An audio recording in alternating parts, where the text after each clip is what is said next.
Students अब हमें कुछ कॉन्सेप्चुअल क्वेश्चंस भी एक्सरसाइज में गिवन है, ठीक है। वो हमारे पास 5 कॉन्सेप्चुअल क्वेश्चन है जिनके आंसर हमें बताने हैं, ठीक है।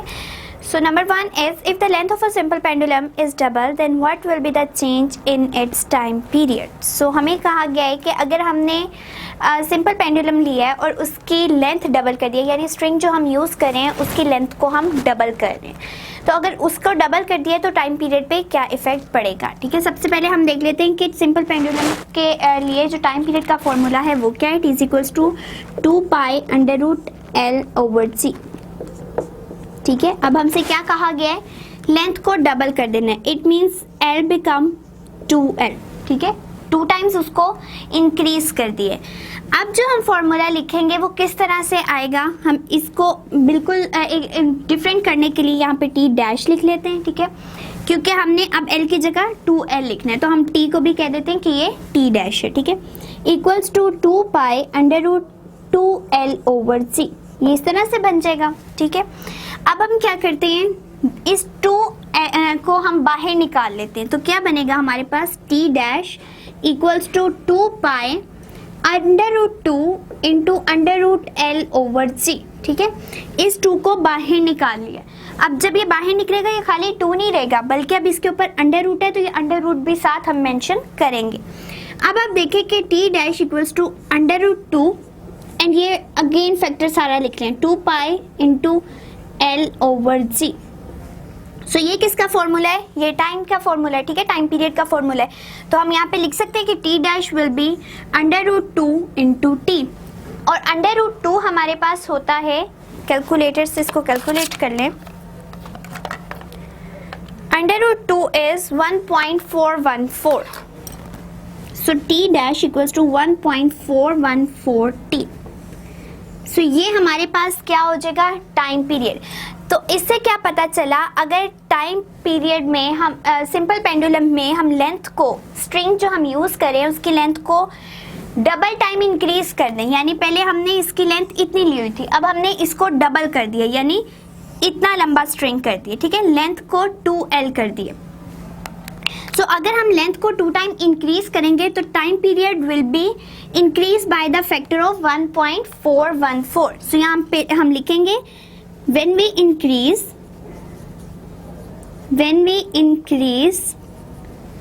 length of simple pendulum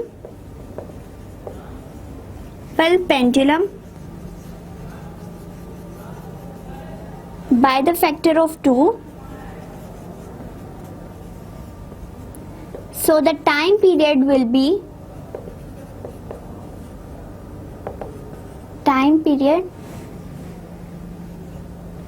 will increases by the factor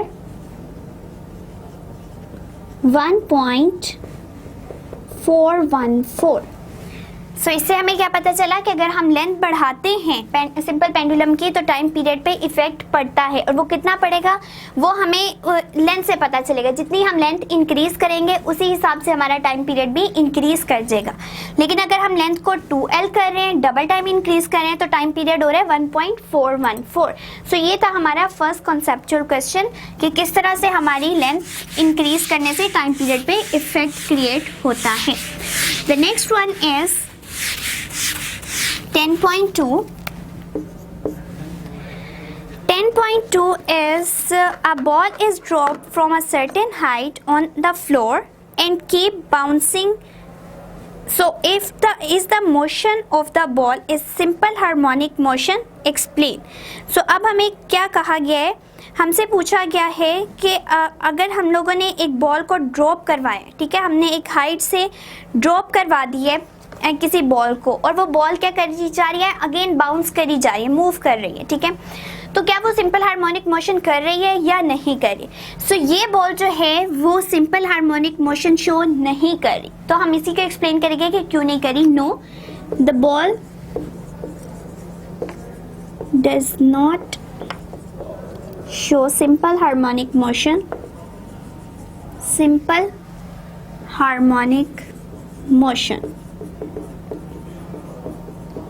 because for simple harmonic motion SHM the displacement is या acceleration is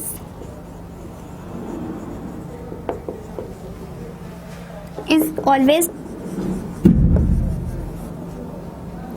directly proportional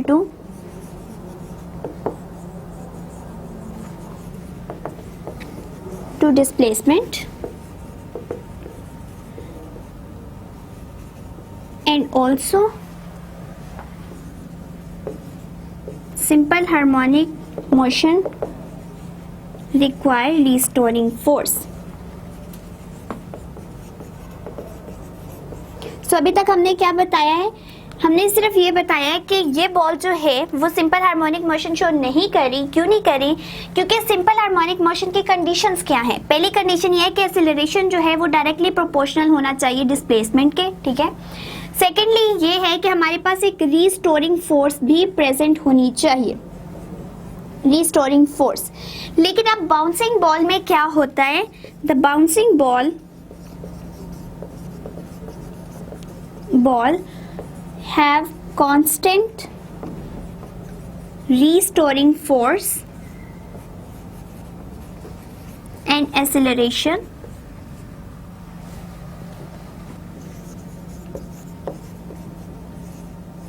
regardless to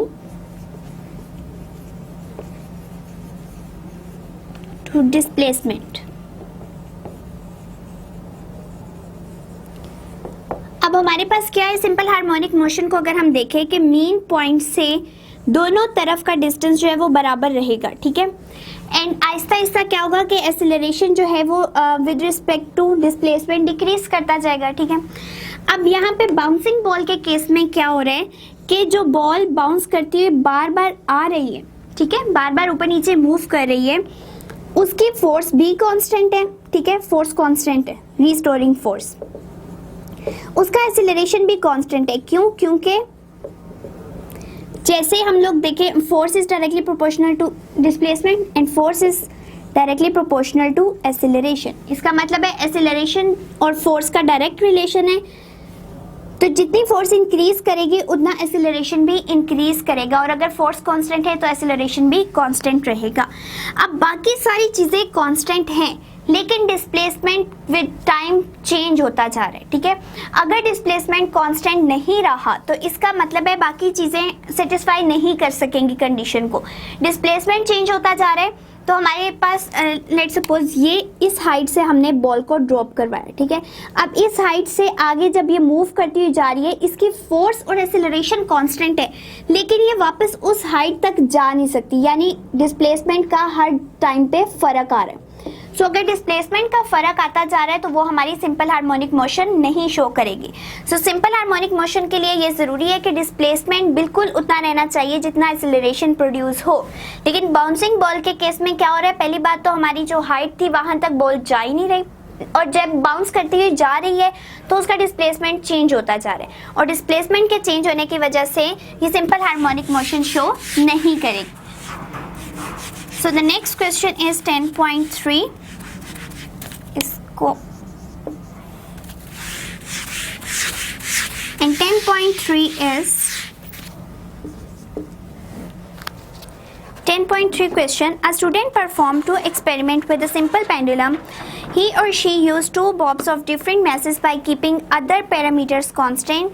To his or her astonishment, the time period of the pendulum didn't change. Why? So अब दो students हैं हमारे पास और उन्होंने क्या किए? Simple pendulum का एक्सपेरिमेंट परफॉर्म किए। दोनों ने सिंपल पेंडुलम जो लिए है उसमें उन्होंने एक चीज़ की चेंजिंग कर दी, ठीक है। जो मैथ इसने यूज़ किया था, लेट सपोज लेंथ बिल्कुल सेम रखी, ठीक है, लेंथ दोनों की सेम थी। एक ने मैथ m ले लिया, एक ने कैपिटल M ले लिया, या मैथ ज़्यादा ले लिया, ठीक है। दोनों ने क्या चेंजिंग की है? सिर्फ मैथ की चेंजिंग की है। जो मैथ अटैच था स्ट्रिंग के साथ, एक ने वो छोटा ले लिया, एक ने बड़ा ले लिया। अब हमसे पूछा गया है कि मैसेज चेंज करने से टाइम पीरियड पे क्या इफेक्ट पड़ेगा, सिंपल पेंडुलम का टाइम पीरियड कितना इंक्रीज करेगा या डिक्रीज करेगा अगर हम मैसेज को चेंज कर देते हैं, ठीक है। तो हम सबसे पहले सिंपल पेंडुलम का टाइम पीरियड का फॉर्मूला लिख लेते हैं। सो t = 2 पाई √L/g। सो इस फॉर्मूला को देखते साथ ही हमें नजर आ रहा है कि मैथ्स कहीं पे भी मेंशन नहीं है, ठीक है। इसका मतलब है अगर मैथ्स मेंशन नहीं है तो टाइम पीरियड मैथ्स पे डिपेंड ही नहीं करता। मैथ्स टाइम पीरियड किस पे डिपेंड कर रहा है? लेंथ पे और ग्रेविटेशनल एक्सीलरेशन पे। लेंथ ऑफ पेंडुलम तो हमने दोनों की सेम रखी, ठीक है। एंड एक्सपेरिमेंट अर्थ पे ही हो रहा है तो जी की वैल्यू सेम रहेगी। हमने ऐसा नहीं कहा कि एक ने अर्थ पे किया एंड एक ने मून पे किया, तब हमारी जी की वैल्यू चेंज हो सकती थी। लेकिन दोनों ने अर्थ पे रह के किया है एक्सपेरिमेंट एंड दोनों ने लेंथ एल ही रखी, सिर्फ चेंज किया है मैसेज, ठीक है। तो हमारा टाइम पीरियड मैथ्स पे डिपेंड ही नहीं करता। सो हमारा टाइम पीरियड सेम रहेगा whether we take mass of smaller size और ऑफ लार्जर साइज, ठीक है। यानी मैथ्स पे बिल्कुल भी डिपेंड नहीं करा तो टाइम पीरियड चेंज होगा ही नहीं, चाहे हम छोटा मैथ्स ले लें या बड़ा मैथ्स ले लें। सो ये था हमारी 10.3 का आंसर कि हमारे टाइम पीरियड पे कोई भी इफेक्ट नहीं पड़ेगा। The next one is 10.4. What type of wave do not require any material for their propagation? Material medium, ठीक है। कौन सी ऐसी वेव हैं जिन्हें मीडियम नहीं चाहिए होता प्रोपगेशन के लिए यानी मूव करने के लिए? सो हमें चैप्टर के अंदर मेंशन कर दिया गया है कि जो हमारी इलेक्ट्रोमैग्नेटिक वेव्स हैं,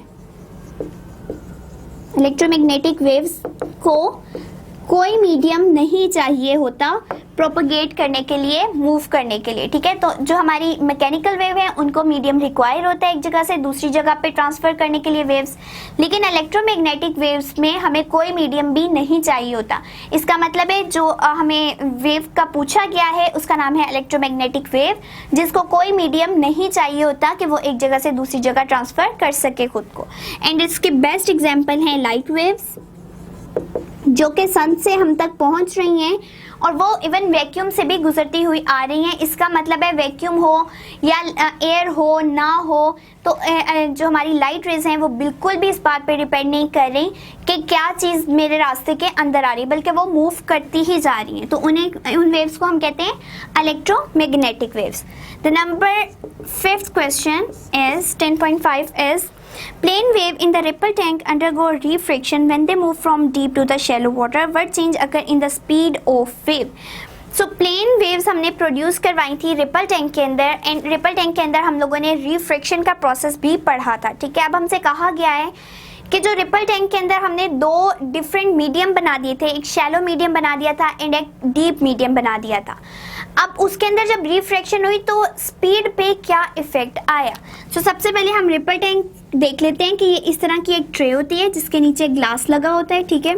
यहाँ पे हमने एक मोटर लगाई होती है जिसकी मदद से हम प्लेन वेव्स प्रोड्यूस करवाते हैं एंड इसके साथ एक बल्ब या लैंप अटैच होता है ताकि हम इस का पैटर्न देख सकें जो वेव प्रोड्यूस हो रही है, ठीक है। अब हमने इसके रास्ते में रिफ्रैक्शन को डिस्कस किया था, ठीक है। रिफ्रैक्शन में क्या था, हमने एक मीडियम इस तरह से रखा था कि वो पानी के अंदर पूरा डिप हो गया एंड कुछ पानी उसके ऊपर भी आ गया। अब जो पानी जहाँ पे डीप है उसको हमने कहा कि ये डीप मीडियम है एंड ये पानी जो सरफेस के ऊपर थोड़ा सा था उसको कहा शैलो वाटर है, यानी कि कम पानी है, ठीक है। अब जब वेव यहाँ से आके टकराई तो यहाँ पे रिफ्रैक्शन का प्रोसेस हुआ जिसकी वजह से वो एक मीडियम से दूसरे मीडियम के अंदर चली गई, यानी यहाँ पे हमारे पास मीडियम चेंज हो रहा है, ठीक है। रिफ्रैक्शन के प्रोसेस में होता ही मीडियम चेंज है। तो इस सारे प्रोसेस के अंदर स्पीड पे क्या फ़र्क पड़ा, तो हमने इस चीज़ को रिप्रेजेंट करना है, इस चीज़ को बताना है। सबसे पहले देखें कि जब भी हमारा मीडियम चेंज होगा, due to medium change the speed of wave will be slow, speed of wave decreases.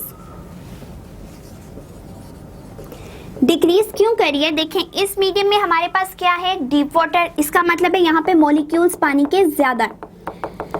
अब यहाँ पे तो बहुत ज्यादा थे, अब जो दूसरा मीडियम था उसमें कम शैलो वाटर था, पानी कम था और पानी कम होने की वजह से मॉलिक्यूल्स भी कम हो गए। अब मॉलिक्यूल्स कम हो रहे हैं, इसका मतलब है वेव जो आगे की तरफ मूव कर रही है वो आहिस्ता आहिस्ता करेगी, ठीक है। तो जब एक मीडियम से दूसरे मीडियम में जाते हैं तो हमारी स्पीड जो है वो स्लो हो जाती है और इसको हम इस रिलेशन से भी देख सकते हैं कि हमारे पास वेव इक्वेशन की इक्वेशन है v = λf, ठीक है। अब v जो है वो डायरेक्टली प्रोपोर्शनल है लैम्डा के, ठीक है। तो हमारे पास अगर डीप वाटर है तो वेवलेंथ ज़्यादा होती है, अगर शैलो वाटर है तो वेवलेंथ कम हो जाती है, ठीक है। इसका मतलब है अगर वेवलेंथ कम हो रही है तो वेलोसिटी भी ऑटोमेटिकली डिक्रीज कर रही है। तो क्या होगा कि मीडियम के चेंज की वजह से स्पीड ऑफ वेव डिक्रीज कर जाएगी and also the wavelength of wave decreases, ठीक है। सो वेवलेंथ पे डिपेंड करती है, और जो हमारा वेवलेंथ है एक मीडियम से जब दूसरे मीडियम में वेव जाती है तो वेवलेंथ चेंज हो जाती है, जिसकी वजह से स्पीड पे भी इफेक्ट होता है। अगर वेवलेंथ ज़्यादा हो जाएगी तो स्पीड भी ज़्यादा हो जाएगी एंड अगर वेवलेंथ कम होगी तो स्पीड भी कम हो जाएगी। सो ये था हमारा 10.5 का आंसर।